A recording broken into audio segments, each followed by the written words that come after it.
खबर की शुरुआत करते हैं। मध्य प्रदेश में 27 सीटों पर होने वाले उपचुनाव की तैयारी राजनीतिक दलों ने शुरू कर दी है। इसी कड़ी में ग्वालियर चंबल इलाके में बीजेपी ने रैली की, जिसमें सीएम शिवराज सिंह चौहान और राज्यसभा सांसद ज्योतिरादित्य सिंधिया भी मौजूद रहे। तो वहीं सीएम शिवराज ने कांग्रेस पर निशाना साधा। प्रदेश को लूटने लगे और तब जब ज्योतिरादित्य जी और उनकी टीम ने कहा वादे निभाओ, वचन पूरे करो, तो उनको ही अकड़ दिखा बैठे। ये सरकार अगर गिरी है तो वादा खिलाफी के कारण मैं ज्योतिरादित्य जी आज आपका अभिनंदन करना चाहता हूं। ग्वालियर की गालवी की इस पवित्र धरती पर आपने उस बेईमान और झूठी सरकार को सड़क पे ला दिया। 5 साल में इस प्रदेश को तबाह कर देते, बर्बाद कर देते। गद्दारी तुमने की तमन्ना, मध्य प्रदेश की जनता के पीठ में छोटा संदेश होगा, विश्वासघात तुमने किया। मैं उन मित्रों का अभिनंदन करता हूं जिन्हें अपनी विधायकी और मंत्री पद दांव पे लगा के इस्तीफा देके जनता के लिए सर्वोच्च हो गया। अब ये कह रहे हैं कि इन्हें गद्दारी की है, गद्दारी, कांग्रेस छोड़ दिए। आज मैं ग्वालियर की जनता के सामने कमलनाथ आपसे पूछना चाहता हूं, कांग्रेस के मित्रों से पूछना चाहता हूं, मोतीलाल नेहरू जी के पिताजी मोतीलाल नेहरू, उनने 1923 में ये कहा कि अंग्रेजी सरकार के खिलाफ स्थानीय चुनाव लड़ना चाहिए। कांग्रेस का स्वीकार कर दिया तो मोतीलाल नेहरू जी ने कांग्रेस छोड़कर स्वराज पार्टी बना ली। तो बताओ मोतीलाल नेहरू गद्दार थे क्या? कांग्रेस को नहीं छोड़ी, मोतीलाल नेहरू जी ने कांग्रेस छोड़ी, क्या वो भी गद्दार थे? नेताजी सुभाष चंद्र बोस, नेहरू जी ने, गांधी जी ने मिलकर जिनको कांग्रेस के अध्यक्ष पद का ठीक से काम नहीं करने दिया, उन्होंने मंत्र दिया पूरे देश को, तुम मुझे खून दो, मैं तुम्हें आजादी दूंगा। कांग्रेस छोड़ के हार्वर्ड ब्लॉक बना ली। बताओ ग्वालियर वालों, उनने कांग्रेस छोड़ी तो क्या नेताजी सुभाष चंद्र बोस गद्दार थे? अरे जोर से बताओ, गद्दार थे क्या? एक नहीं अनेकों नेता, टी प्रकाशम, श्री राजगोपालाचारी, एनजी रंगा, चौधरी चरण सिंह, उन्हें भी कांग्रेस छोड़ दी, वो भी गद्दार थे। राम वीरन सिंह, उन्हें कांग्रेस छोड़ी, वो भी गद्दार थे। बीजू पटनायक, उन्हें कांग्रेस छोड़ी, वो भी गद्दार थे। बाबू जगजीवन राम। मध्य प्रदेश के कई हिस्सों में पिछले 2 दिनों से हो रही लगातार बारिश के चलते जलाशयों में पानी का स्तर बढ़ गया है। तो वहीं इटारसी स्थित तवा डैम में पानी बढ़ने के चलते इसके 5 गेट शनिवार सुबह खोल दिए गए। गेट खोलने से करीब 40,000 क्यूसेक पानी तेजी से नर्मदा में जाएगा। इसके चलते आसपास के इलाकों में अलर्ट जारी कर दिया गया है। रिपोर्ट देखिए। तवा डैम में 5 गेट खुलने से दर्शनीय नजारा। इटारसी में तवा बांध के 5 फाटकों को खोला गया। 5 फीट खोलकर छोड़ा गया पानी। 40,000 क्यूसेक से अधिक छोड़ा गया पानी।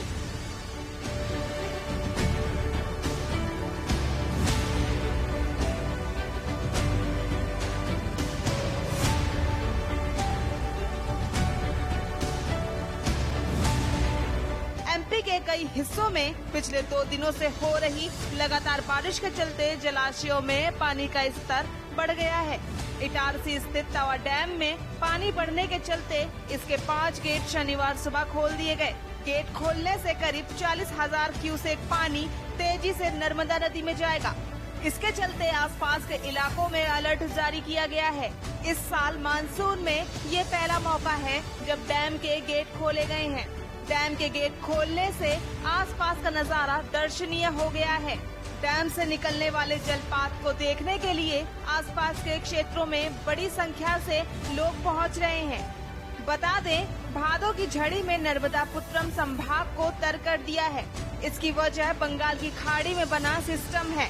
होशंगाबाद शहर में नर्मदा का जल स्तर 956 फीट पर करीब है, जो खतरे के अलार्म लेवल से महज 8 फीट तो खतरे के निशान से महज 11 फीट नीचे है। इधर तवा डैम तेजी से भरा है। रात 12 बजे डैम 1159 फीट पर पहुंच गया।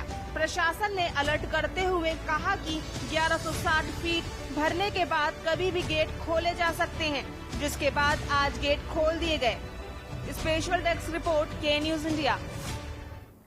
कोविड के चलते देर से होने वाले उपचुनाव को लेकर सभी दलों में गतिविधियां बढ़ गई है। ऐसे में जोड़ तोड़कर सत्ता में आई बीजेपी ने भी तैयारियां तेज कर दी है। बीजेपी की वर्चुअल बैठकों का दौर शुरू हो चुका है। साथ ही सदस्यता अभियान को भी तेज कर दिया गया है। कयास लगाए जा रहे हैं कि 26 अगस्त को संभवतः प्रदेश कार्यालय में आयोजित बैठक में टिकट के बारे में औपचारिक फैसला लिया जा सकता है। आपको बता दें कि मध्य प्रदेश में 25 विधायकों के दल बदलने और 2 विधायकों की मृत्यु के बाद रिक्त हुई 27 सीट पर उपचुनाव होनी है। 27 सीटों में से 25 सीटों पर प्रत्याशी लगभग तय माने जा रहे हैं।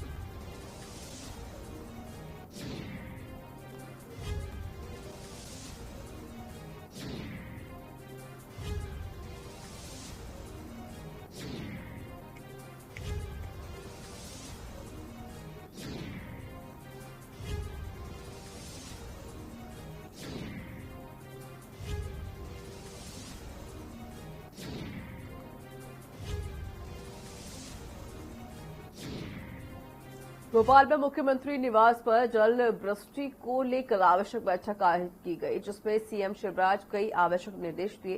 बैठक के बाद सीएम ने क्या कुछ कहा, आइए आपको दिखाते हैं। लेकिन बारिश और बाढ़ से बचने के लिए आवश्यक सावधानियां जरूरी है। उसके सभी आवश्यक निर्देश मैंने दे दिए हैं और हमारा कंट्रोल रूम सतत समीक्षा करता रहेगा। पर इतनी मेरी अपील जरूर है जनता जनार्दन से कि बारिश के समय कई मनोहारी दृश्य उपस्थित होते हैं। कई नदियों की बाढ़ देखना है, कई झरनों के पानी मन मोह लेते हैं और लोग वहां पहुंच जाते हैं और ऐसे में फंस जाते हैं। कई बार अचानक देखने गए किसी चट्टान पर खड़े हुए, पानी तेजी से आ गया तो नीचे बह गए या बीच में टापू में रह गए। तो इस समय सावधानी रखें। गणेश चतुर्थी के पावन अवसर पर सभी बहनों और भाइयों को हार्दिक शुभकामनाएं। भगवान गणेश जी आज विराजित होंगे, लेकिन कोरोना के कारण यह तय हुआ है कि सार्वजनिक स्थान पर नहीं, घरों पर विराजित होंगे और हम घर में ही पूरे आनंद और प्रसन्नता के साथ गणपति प्रभु जी की पूजा करेंगे। घर में खूब श्रद्धा से हम पूजा करें। गणपति भगवान से यही प्रार्थना है कि मध्य प्रदेश की जनता की जिंदगी में, देश की जनता की जिंदगी में आनंद आए, प्रसन्नता आए, सब सुखी रहें, निरोग रहें, कोरोना खत्म हो, सबका मंगल और कल्याण करें।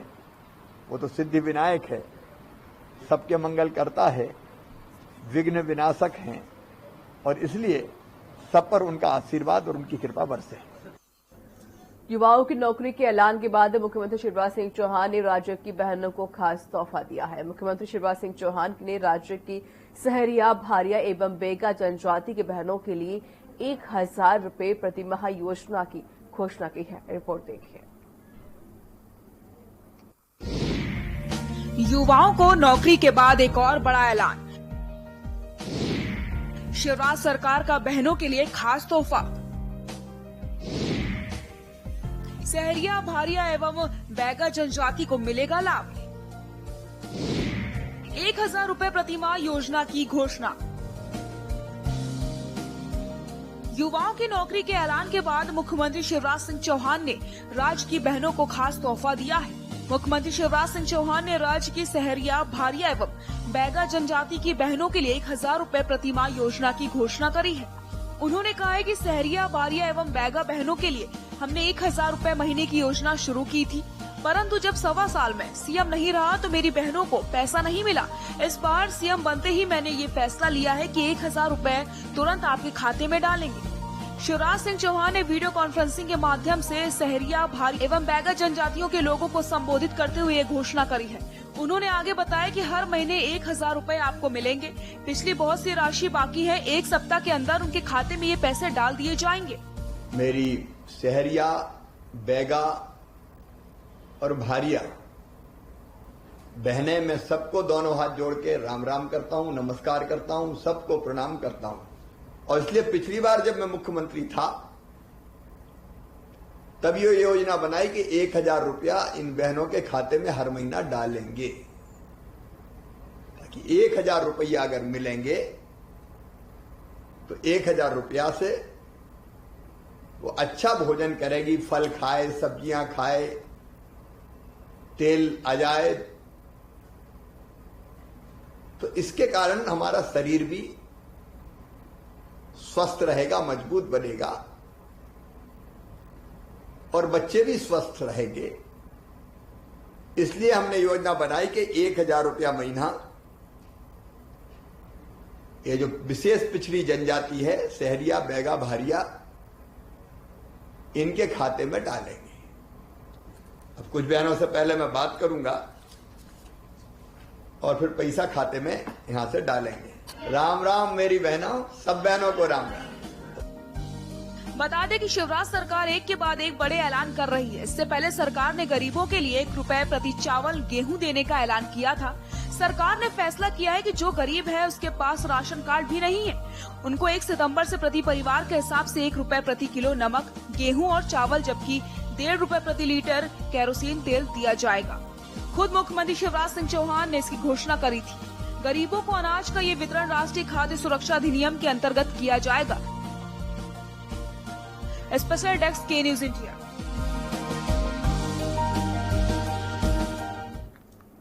मध्य प्रदेश की राजधानी भोपाल में 3 तलाक पीड़िता ने मुख्यमंत्री शिवराज सिंह चौहान से मुलाकात की है। सीएम शिवराज ने महिला से कहा कि आपको न्याय मिले इसका मैं ख्याल रखूंगा और कर्नाटक के मुख्यमंत्री से बात करूंगा। मुख्यमंत्री शिवराज ने पीड़िता को आश्वासन देने के साथ ही ओएसडी मकरंद देवसरक को मामले की गंभीरता से लेने के लिए निर्देश दिए हैं। रिपोर्ट देखिए। पति ने व्हाट्सएप कॉल पर दिया 3 तलाक। शादी के 18 साल बाद दिया फोन पर 3 तलाक। पीड़िता ने सीएम से मुलाकात कर सुनाई आप बीती। सीएम शिवराज ने दिया न्याय का आश्वासन।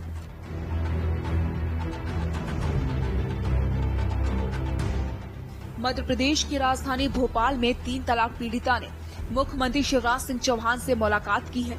सीएम शिवराज ने महिला से कहा कि आपको न्याय मिले इसका ख्याल रखूंगा और कर्नाटक के मुख्यमंत्री से बात करूंगा। मुख्यमंत्री शिवराज ने पीड़िता को आश्वासन देने के साथ ही ओएसडी मकरंद देवस्कर को मामले को गंभीरता से लेने के निर्देश दिए हैं। 3 तलाक पीड़िता से मुलाकात के बाद सीएम शिवराज ने ट्वीट किया, मेरी इस बहन को मैं न्याय दिलाऊंगा। महिलाओं की इज्जत के साथ कोई भी किसी तरीके से खिलवाड़ नहीं कर सकता। मैं कर्नाटक के मुख्यमंत्री से भी इस मामले को लेकर बात करने वाला हूं। दोषी के खिलाफ उचित कार्रवाई की जाएगी। इसके निर्देश मैंने पुलिस अधिकारियों को दे दिए हैं। वहीं सीएम से मिलने के बाद पीड़िता ने शिवराज सिंह को धन्यवाद दिया और कहा कि आप इस लॉ के लिए मेरी तरफ से पीएम साहब को जरूर थैंक यू बोले। पीड़िता ने कहा कि मेरे पति ने मेरे भाई के मोबाइल पर फोन करके तलाक दे दिया था। इसके बाद मैं बेंगलुरु गई क्योंकि 19 साल की शादी खड़े खड़े खत्म नहीं की जा सकती। मेरे पति पावरफुल हैं, बड़े होटल के जनरल मैनेजर हैं। मेरी मदद की जगह मेरे और मेरे परिवार के खिलाफ ही केस दर्ज करा दिया है। सीएम ने मुझे आश्वासन दिया है वो बेंगलुरु अथॉरिटी से बात करेंगे।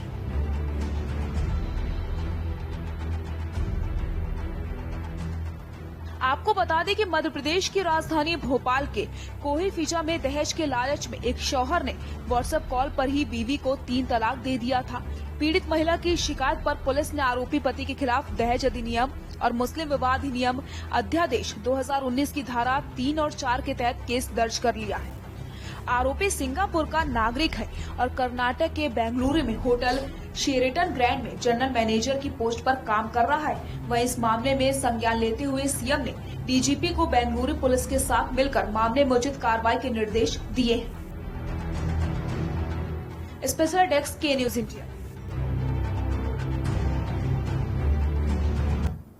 बरसात के मौसम में आसपास की पहाड़ियों पर छाई हरियाली से पूरा वातावरण मनोरम हो गया है। पहाड़ियों से गिरता पानी का झरना लोगों को आकर्षित कर रहा है। बरसात के मौसम में चट्टानों के बीच से गिरते झरने के नीचे आनंद लेने के लिए आसपास के कई लोग पिकनिक मनाने के लिए पहुंचते हैं, लेकिन प्रशासन की उदासीनता के चलते पर्यटकों को समस्याओं का सामना करना पड़ रहा है। ये रिपोर्ट देखिए।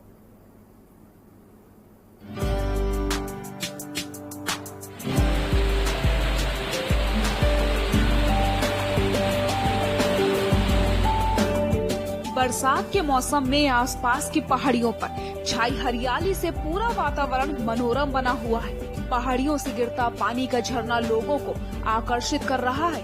बरसात के मौसम में चट्टानों के बीच से गिरते झरने के नीचे आनंद लेने के लिए आसपास के कई लोग पिकनिक मनाने के लिए पहुंचते हैं। ग्यारसपुर तहसील के ग्राम हैदरगढ़ से लगभग 2 किलोमीटर अंदर प्राकृतिक सौंदर्य से भरपूर मिर्घानाथ धाम स्थित है, जहां लगभग 200 फीट ऊपर पहाड़ी से गिर रहा झरना पर्यटकों को अपनी ओर आकर्षित करता है। इस स्थल पर सैकड़ों की संख्या में क्षेत्रवासी व अन्य शहरों के लोग नहाने आते हैं, लेकिन जिम्मेदारों की उदासीनता के चलते अब तक इस झरने के समीप कोई रेलिंग या अन्य कोई सुरक्षात्मक दृष्टि से प्रबंध नहीं किए गए। वहीं दूसरी ओर इस स्थल तक पहुंचने वाला लगभग 2 किलोमीटर का रास्ता कच्चा होने के चलते पर्यटकों को आवागमन में काफी समस्याओं का सामना करना पड़ता है। ग्यारसपुर से के न्यूज के लिए सीताराम कुशवाहा की रिपोर्ट।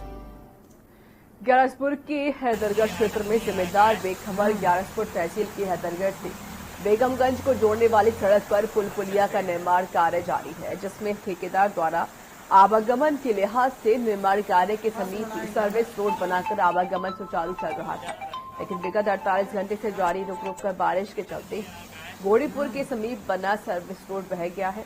लगभग 48 घंटे बीत जाने के बाद भी जिम्मेदार कोई भी अधिकारी सड़क पर देखने नहीं पहुंचा है। और वहीं दूसरी ओर दुर्घटना से बेपरवाह राहगीर पानी के बहाव के बावजूद लगभग 2 फीट गहरे पानी में पैदल एवं दोपहिया वाहनों को निकाल रही है, जिस कारण हादसे का अंदेशा बना हुआ।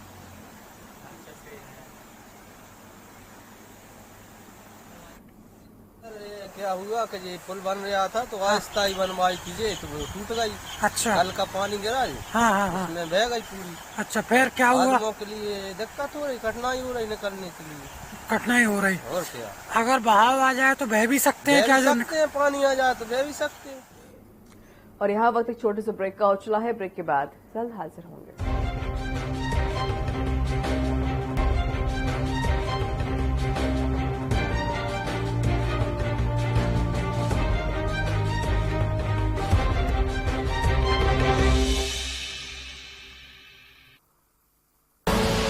आप देख रहे हैं के न्यूज, खबरों का सारथी। देश के खिलाफ कोई भी आवाज अब नहीं है बर्दाश्त। राष्ट्र से बड़ा कौन, अब नहीं रहेंगे मौन। परवाह देश की, सोमवार से शुक्रवार रात 10 बजे TV9 भारतवर्ष, अब तो सब देख रहे हैं। खुदी को आजमाया है तो ये अंदाज आया है, खुदी को आजमाया है तो ये अंदाज आया है। तुम में भी मैं हूं, शुद्ध प्लस पान मसाला। केबल ऑपरेटर्स जो पहुंचाते हैं आप तक हमारी हर बात, सजगता और समझदारी जिनकी है पहचान, जो है कोरोना योद्धा, जो है जिम्मेदार। इन कोरोना योद्धाओं को के न्यूज का सलाम। आप हैं तो हम हैं, आपके बिना हम कुछ नहीं। देश भर के केबल ऑपरेटर्स कोरोना योद्धाओं का के न्यूज की तरफ से हार्दिक अभिनंदन। आप देख रहे हैं के न्यूज, खबरों का सारथी।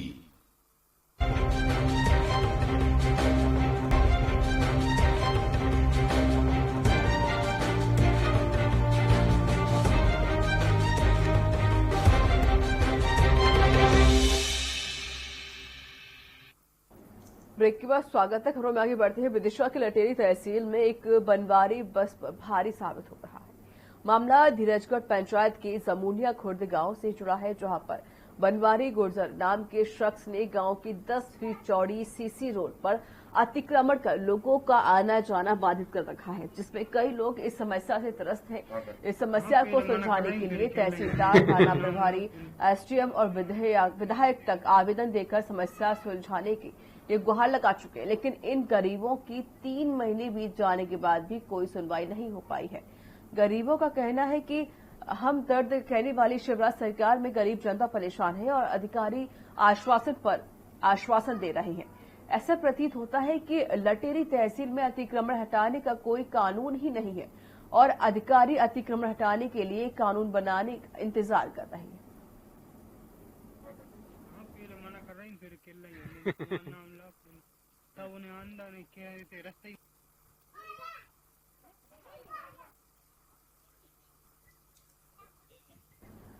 देश में कोविड का कहर लगातार बढ़ता ही जा रहा है। हर रोज नए कोरोना संक्रमित मरीजों की पुष्टि हो रही है। वहीं मध्य प्रदेश सरकार के मंत्री लगातार कोविड की चपेट में आ रहे हैं। अब शिवराज सरकार के एक और मंत्री कोरोना वायरस से पॉजिटिव पाए गए हैं। मध्य प्रदेश सरकार में पीडब्ल्यूडी मंत्री गोपाल भार्गव का कोरोना टेस्ट पॉजिटिव आया है। पीडब्ल्यूडी मंत्री गोपाल भार्गव ने ट्वीट के जरिए खुद को कोरोना संक्रमित होने की पूरी जानकारी दी।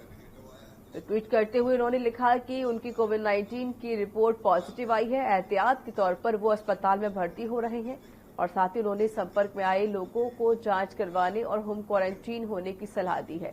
गोपाल भार्गव ने बताया कि उन्होंने अपने परिवार और नजदीकी स्टाफ का covid test antigen test kit के माध्यम से कराया है, जिसमें मेरी शुरुआती रिपोर्ट पॉजिटिव आई है। साथ ही गोपाल भार्गव ने कहा कि वो जल्द ही स्वस्थ होकर सभी की सेवा के लिए फिर से उपस्थित होंगे। निर्णय लेंगे, लेकिन फिलहाल न मेरे लिए बुखार है, न सर्दी है, न खांसी है, न कोई लक्षण है, लेकिन एहतियात के तौर पर मैं अस्पताल में भर्ती हो रहा हूं। इस बीच जो लोग भी मेरे संपर्क में पिछले 5-7 दिन में आए हों, सभी से मेरी अपेक्षा है और सभी से अनुरोध है कि वो भी अब क्वारंटाइन हो जाए या फिर अपना टेस्ट करा लें, ताकि किसी प्रकार की कोई रिस्क ना हो जाए। मैंने अपने पूरे परिवार का करा लिया है, सभी का नेगेटिव आया है, किसी को कोई प्रभाव नहीं है। हो सकता है कि भोपाल में सैकड़ों लोगों से और क्षेत्र में सैकड़ों लोगों से मिलते हुए कहीं न कहीं किसी व्यक्ति के संपर्क में आया हूं, लेकिन मैं इतना ही कहना चाहता हूं कि जल्दी स्वस्थ होके। इस साल महाराष्ट्र और देश के दक्षिणी भागों का यह प्रसिद्ध उत्सव उस धूमधाम से नहीं मनाया जा सकेगा जैसा कि हर साल इसका आयोजन होता है। गणेश चतुर्थी की पूजा करें देश भर में की जाती है और धीरे धीरे दिल्ली समेत उत्तर के मैदानी इलाकों में भी चाक चौराहों पर प्रतिमा स्थापना की जाने लगी थी, लेकिन कोविड के कारण इस बार कम ही जगहों पर आयोजन किए जा रहे हैं। रिपोर्ट देखिए।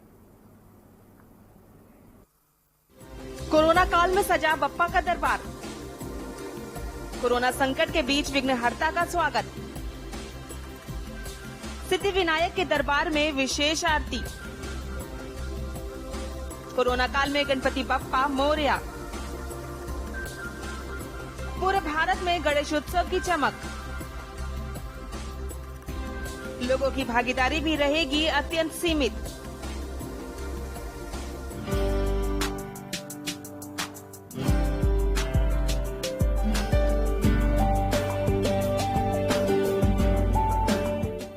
महाराष्ट्र सहित पूरे भारत में गणेश चतुर्थी पर्व की धूम है। आरती से लेकर मंगल गायन किया जा रहा है। पौराणिक मान्यताओं के अनुसार भाद्र मास के शुक्ल पक्ष की चतुर्थी को गणेश जी का जन्म हुआ था।